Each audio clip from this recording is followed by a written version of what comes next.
This is why you need to be using contrast baths instead of ice baths to aid your recovery. We know that a lot of people, from professional sportsmen right down to just general gym goers, use ice baths. But today I'm going to tell you why contrast baths are actually better for recovery than ice baths. Some of the mechanisms for ice bath therapy are things like a reduction in inflammation, diminishing the stretch reflex response to elongation, which will aid the muscles to not have as much delayed onset muscle soreness the next day as you would have if you didn't have an ice bath, reducing blood flow through vasoconstriction of arteries, which can reduce the temperature that enzymes like to work at and therefore hopefully help stop the inflammatory enzymes from producing waste products that would otherwise inhibit your recovery. But I'm going to tell you why contrast baths are better is because contrast baths help our body pump waste products out of our system through our kidneys and eventually through our urine. Our body has a venous pump that pumps all our blood through our kidneys to be filtered, and then any waste products are filtered out and excreted through our urine. The idea of contrast baths after training is that it helps remove waste products by helping this venous pump work more effectively through the hot water, which will relax, and the cold water, which will constrict. And this continual cycle of constriction and relaxation will hopefully get waste products out of our body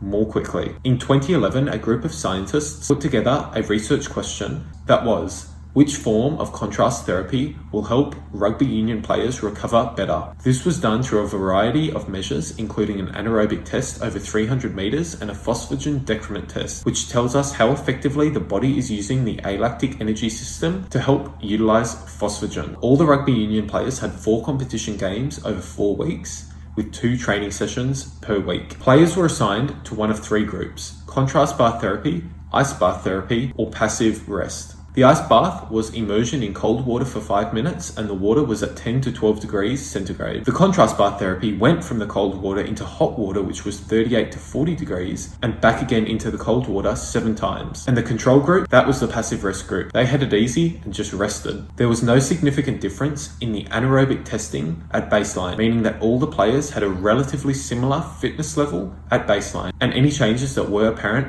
after the 4-week intervention period would have been a result of the interventions themselves. In the anaerobic 300-meter test, the contrast bath therapy group did better than the control group, which was passive rest. And in the 300-meter test, there was absolutely no difference between an ice bath and doing absolutely nothing. And in the phosphagen decrement testing, which was another test that the researchers did to analyze how the rugby players were recovering anaerobically, the contrast bath therapy group did better than the ice bath group. So what are the main takeaways? In sports that require anaerobic systems, such as high force development, high sprints, and repeated bouts, it may actually be better to use contrast bath therapy as opposed to ice bath therapy. Please don't get stuck in the idea that ice bath therapy is the way to do it because other people do it. Look at the science and understand that the science at the moment is saying that contrast bath therapy may be better than ice bath therapy because of the ability for it to influence our venous pump and get the waste products out of our body via our kidneys. Thank you very much for watching, and for more videos like these, please consider subscribing where I delve into these topics to help you reach your health goals through science.